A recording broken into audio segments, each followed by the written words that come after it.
O Senhor esteja convosco. Ele está no meio de nós. Proclamação do Evangelho de nosso Senhor Jesus Cristo segundo Lucas. Glória a vós, Senhor.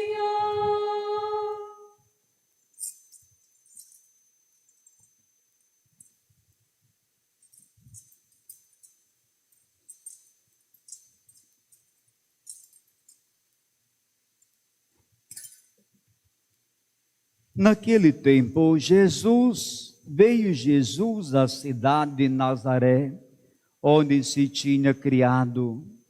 Conforme seu costume, entrou na sinagoga e levantou-se para fazer a leitura. Deram-lhe o livro do profeta Isaías.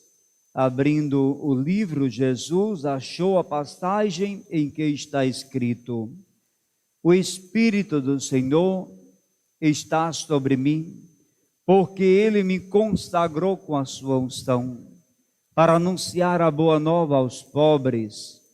Enviou-me para proclamar a libertação aos cativos e aos cegos a recuperação da vista, para libertar os oprimidos e para proclamar um ano da graça do Senhor.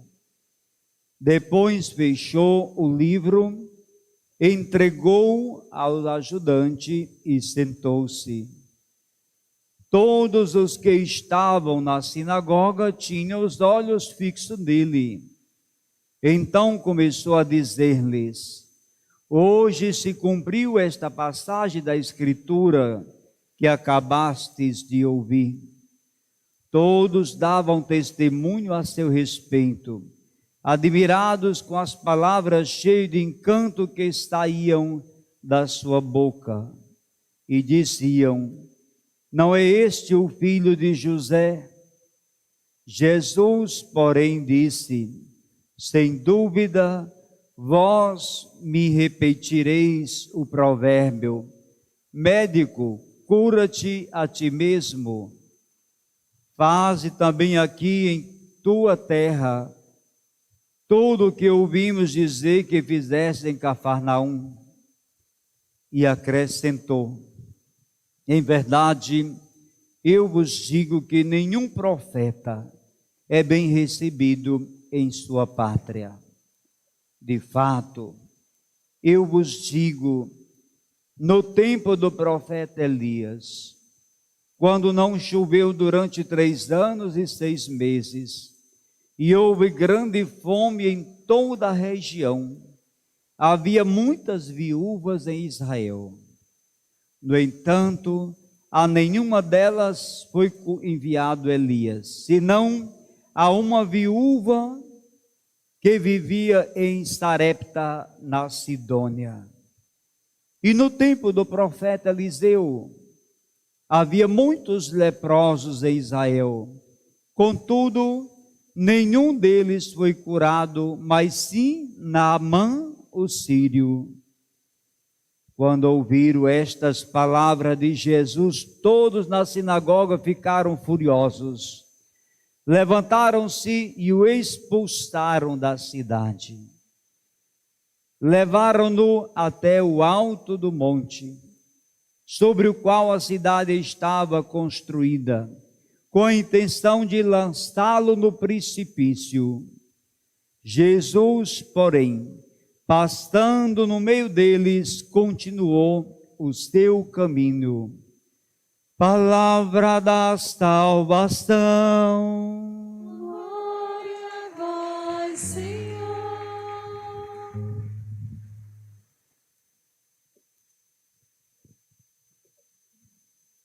Meus irmãos e minhas irmãs devotos do Imaculado Coração, povo fiel, povo amado, o tempo de Deus foi anunciado pelos profetas como o tempo da salvação. O tempo da salvação, especialmente para os oprimidos e para os que andam longe da graça de Deus. Para esta gente também chegou a salvação, principalmente para esta gente e também para nós Para quem anda afastado, chegou a salvação. Cumpriu-se o tempo de Deus. Quem deseja o céu, cumpriu-se o tempo de Deus. A vinda de Cristo inaugurou esse tempo. Inaugurou o Kairós. O Kairós é o tempo da graça. É o tempo de Deus.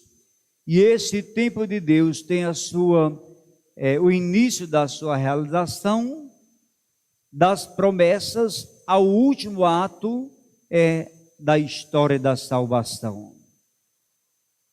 Quem acolher o anúncio de Jesus de Nazaré, quem reconhecer na sua pessoa a aproximação do reino de Deus, toma parte desde já na graça prometida na antiga aliança, no jubileu da história, que se realiza uma vez por todos.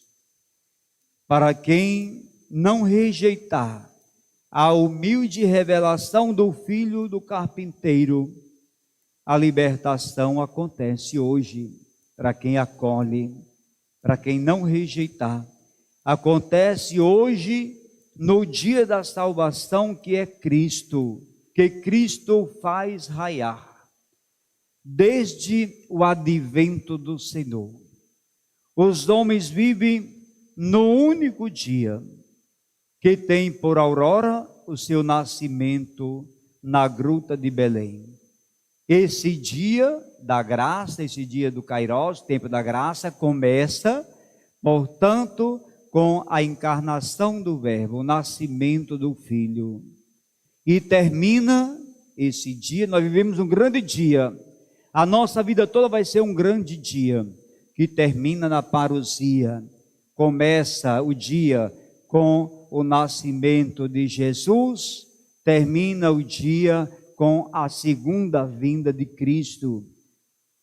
Começa o dia com o nascimento, termina com o tempo da segunda vinda, que põe um ponto final na história da igreja. Termina o tempo da igreja na parousia, quando Cristo vier a segunda vez. Então, queridos, os homens vivem no início do dia, que tem sua aurora no nascimento na gruta de Belém, e o pôr do sol na parousia, a sua vinda gloriosa. Este é o hoje da fé.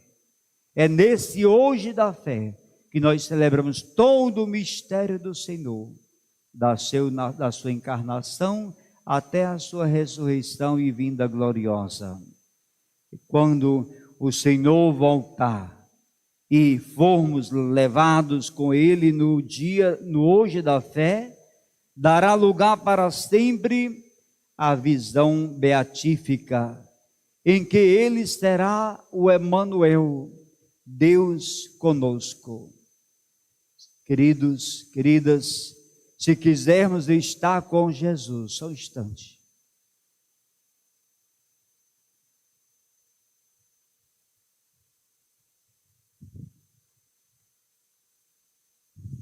Desculpe.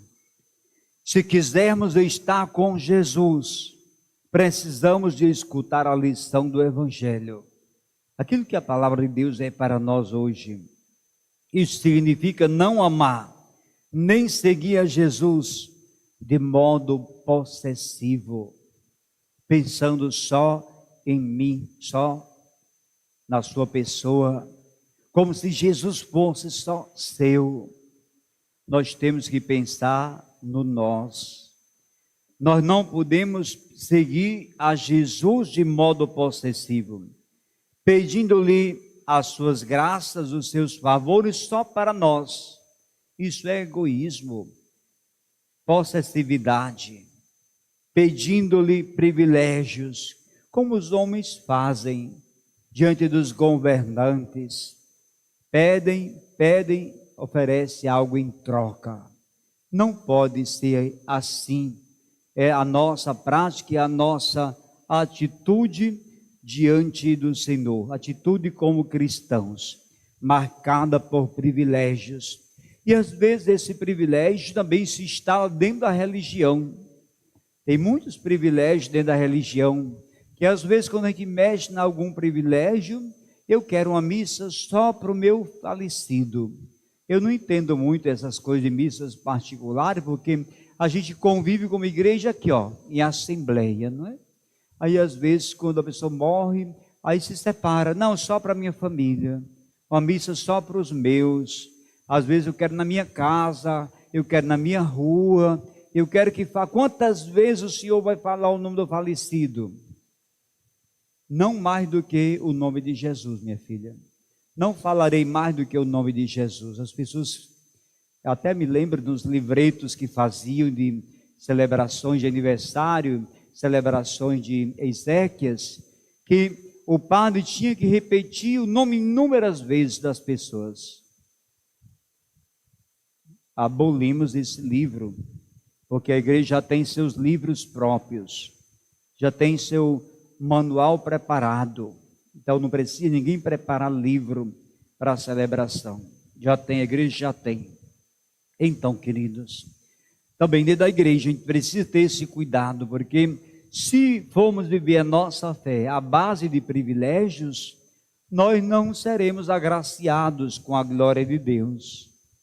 Se quisermos estar com Ele, temos de o acompanhar quando se dirige a outra gente.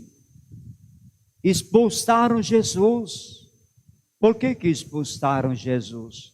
Porque não foram capazes de acolher a mensagem de Jesus, de aceitar a mensagem de Jesus. E ainda hoje tem muita gente que não é capaz de aceitar. Acha incômoda, acha a palavra muito dura. Esta palavra é muito dura, e os discípulos de Jesus foram saindo, foram embora outros, e ficaram só os 12, e Jesus disse, e vós também não quereis ir, não? Olha, Jesus não amenizou diante da iminência de ficar sozinho, ele não retirou a sua palavra. A igreja não pode retirar a palavra de Deus para agradar os homens, né? Apresentar algo só para suavizar e satisfazer as pessoas. Às vezes a verdade incomoda as pessoas que não estão acostumadas com a verdade. A atitude justa, o que vale para um, vale para todos, incomoda pessoas. Quanto é que o senhor quer para batizar? Eu esqueci de dizer para ele, perguntar quanto era o batizado. Certamente se eu dissesse que ia pagar, ele teria batizado. Não entendeu nada, minha filha, você, da nossa proposta de trabalho de evangelização. Você não entendeu nada, você nem sabe que aqui nem batizado não paga aqui. Só para você não dar palpite, não apitar nada aqui. Não querer impor nada. Não vai pagar nada para não exigir nada. Começa assim. As exigências devem ser a da palavra e não a da comodidade das pessoas. Está entendendo, meus filhos amados? É importante que a gente esteja capaz de escutar a palavra toda. Então, se soubermos, se quisermos estar com Ele, temos de o acompanhar, indo a outras pessoas, portanto, acolher as grandes intenções missionárias da igreja. A igreja nasceu da missão, da experiência itinerante missionária. Nós não podemos ficar acomodados na vida. Padre, agora eu estou com medo de sair de casa, porque a pandemia me gerou um medo que eu não consigo mais sair. Pois é, você vai ficar escravizado. Por falar nisso, quem já foi vacinado aqui? Levanta a mão, quem já foi vacinado? Olha, gente, que maravilha, quase todo mundo, né? Quem já recebeu as 2 doses? Nossa, que maravilha, parabéns, que bom, salve de palmas. Muito bom. Quem recebeu só 1 dose de vacina, só uma vacina. Quem ainda não foi vacinado ainda? Quem ainda não foi, levanta a mão. Tem vergonha não, menina, levanta a mão. Ora, mas com vergonha, porque é minoria. Não tem isso não. Vai ser, vão ser também. Amanhã. Olha, amanhã, muito bem, parabéns. Você vacinado amanhã. Muito. Então, queridos, olha, então não podemos ficar com medo, não ficar fechado, é preciso vencer o medo. Jesus não ficou com medo quando ameaçaram jogar Jesus no precipício, ele não ficou com medo. Jesus saiu andando no meio deles e foi para outro canto, para outra missão. A missão continua, começa, está aqui, mas se não quer aqui, vai para onde quer, para outra pessoa que quer, para outra comunidade que quer. Quando nós estamos visitando de casa em casa, às vezes tem gente que fecha a porta, aí os missionários ficam, olha, padre, fechou a porta. Não importa, meu filho, isso é pouca coisa para nós. Vamos noutra casa que está aberta. Fechou, é porque não quer a mensagem, não é digno de receber ao missionário. Vamos para outro canto. Nada deve nos acomodar. Nada, nem naquele caso de Pacajus, Valda. Lá na missão ali, Mangabeira, na Mangabeira. A velhinha lá distante, eu bati no portão, ela veio devagarinho. Quem é? O que vocês querem? É o padre, o missionário. Pensei que era outra coisa. Foi-se embora, voltou para o canto dela. Quer dizer, eu ri, só fez rir, quer dizer, não podia fazer nada, quer dizer, coitada, quer dizer, não tinha fé, ateia, já deve ter partido, porque já era de idade, deve ter feito partido. Deus é que sabe se ela está com ele ou não, quer dizer, mas isso não vai atrapalhar a nossa missão. Teve tanta gente que nos acolheu, tanta gente que nos recebeu, foi uma missão tão boa. Às vezes fica impressionado com uma coisa ruim e deixa de fazer tantas coisas boas. Está entendendo, queridos, né? Às vezes as pessoas enxergam um defeito e por causa daquele defeito querem estragar a obra, o projeto, a missão. Não é assim não, quer dizer, não é coisa pouca que vai nos afastar da missão, não. Quer dizer, o Senhor nos dá a capacidade de pisar sobre muitas coisas, cobras e escorpiões. Então, se quisermos, portanto, somente estaremos unidos ao coração de Jesus, ao coração de Maria, sem estarmos presos pelo egoísmo espiritual, que por muito espiritual que seja, é contrário à caridade de Cristo. Não podemos ficar presos, egoísmo espiritual, isso não pode nos prender, não. Querer as coisas eternas só para si, não dá espaço para os outros, até na confissão, toma o tempo do padre todo dia só a mesma pessoa, e deixa os outros na fila, se confessando com muita frequência, cansando o padre e tomando o espaço de outras pessoas. Não é para ser, ninguém deveria se confessar mais de uma vez no mês. Uma vez no mês está bom. Eu vou ficar sem comungar. E para que foi pecar? Para que foi pecar? Espera chegar o mês, para não ficar. Confissão é coisa boa, mas também é difícil para o sacerdote, né? E essa semana eu atendi muita confissão, graças a Deus. E encontrei gente que há muitos anos não se confessava, graças a Deus que veio, graças a Deus, antes tarde do que nunca. Mas é preciso se confessar, meu povo, pelo menos uma vez. Não é uma vez na semana, uma vez no ano. Uma vez no ano manda a igreja. Pode ser mais tempo, mais vezes. Mas não precisa ser toda semana. Então escreve São Paulo: conheceis a generosidade de nosso Senhor Jesus, que sendo rico se fez pobre por vós, para vos enriquecer pela sua pobreza. Esta convicção conforta e sustenta as atitudes fundamentais para nós, como é a disponibilidade, o abandono, o amor oblativo na nossa relação com Deus, na nossa relação de comunidade. Por isso temos que aprender do coração de Deus. O coração de Deus transborda em nossos corações, e como encheu de graça o coração de Maria. O anjo saudou: ave cheia de graça. O coração estava cheio, repleto da graça de Deus. O coração de Maria, o imaculado coração. Imaculado é sem mácula, sem mancha. E por isso ela falou na última aparição em Fátima: o meu imaculado coração será o teu refúgio e caminho que te conduzirá até Deus. Um coração repleto da graça, um coração sem mácula, só pode ser um coração que se torna refúgio, que se torna caminho, que te levará para o céu. Quem se apega a Nossa Senhora e se assemelha à Senhora e a Nossa Senhora, só pode conviver com ela no céu. Coração imaculado, sem mácula, sem mancha, é refúgio. Refúgio é aquele que serve de amparo, que serve de proteção. O coração materno de Maria é lugar de aconchego, é espaço de ternura, ternura que proporciona uma paz interior, uma vivência de paz, uma vivência de harmonia. É isso que a gente encontra no coração de Jesus e encontra no coração de Maria, porque o coração de Maria se assemelha ao coração de Jesus.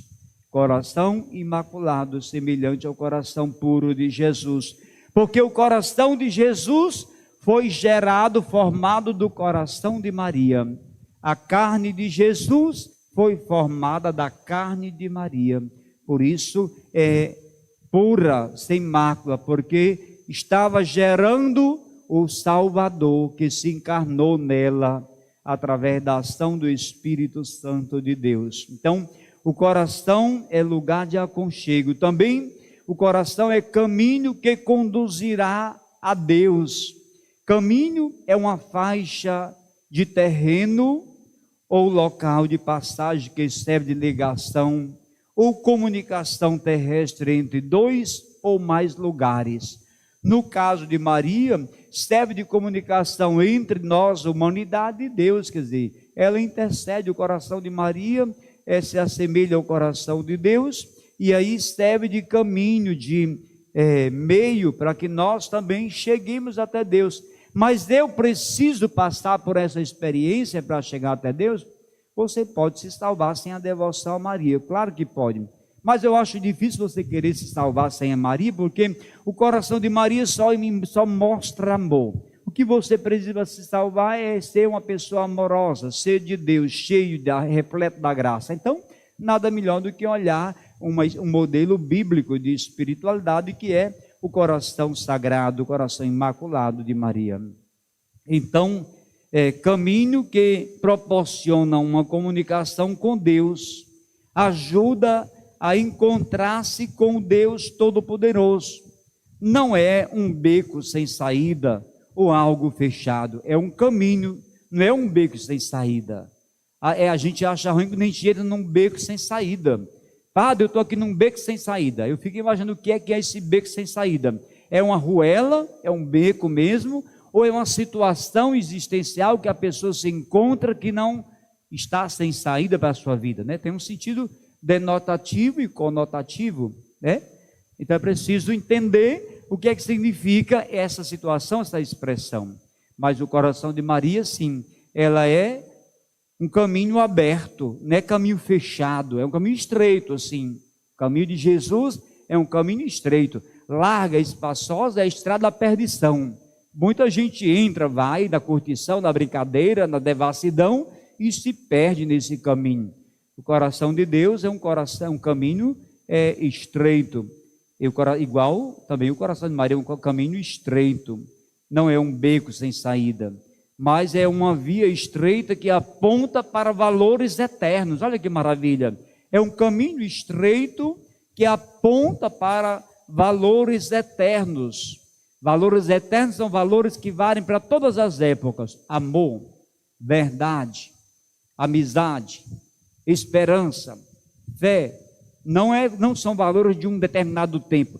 De todas as épocas, o amor, todas as culturas, todos os povos entendem o que é isso. Então, isso são valores. Honestidade é um valor eterno, que as pessoas, muita gente não sabe, muita gente não aprendeu a ser honesto, não aprendeu a valorizar essas coisas. Verdade, ser verdadeiro. Ser verdadeiro, embora incômoda a verdade, é um valor, mas que te dá segurança, porque quem está com a verdade nunca vai ser desmascarado. É diferente do mentiroso. O mentiroso pode mentir por diversas razões, mas ele sabe que um dia vai ser desmascarado, porque a verdade sempre chega. E quando a verdade chega, a mentira fica de cara lisa. Então o mentiroso fica envergonhado e desmoralizado.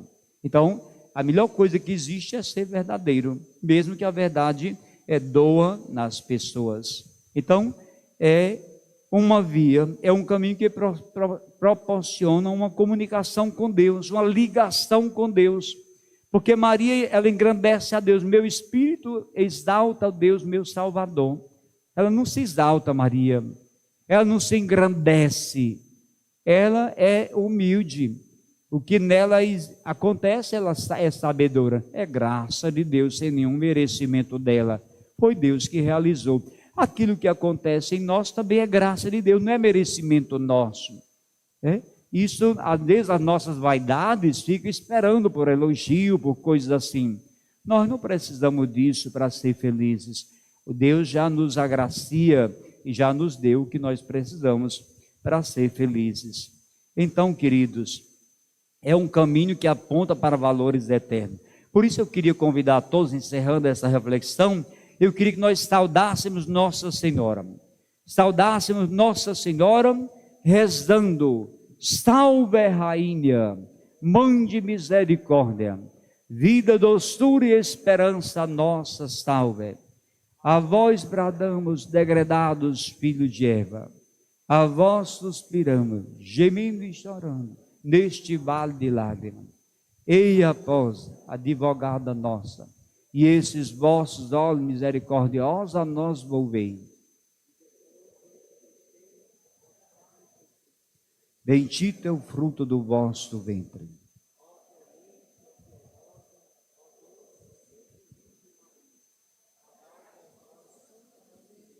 Para que sejamos dignos das promessas de Cristo. Pode aplaudir nossa Mãe Maria.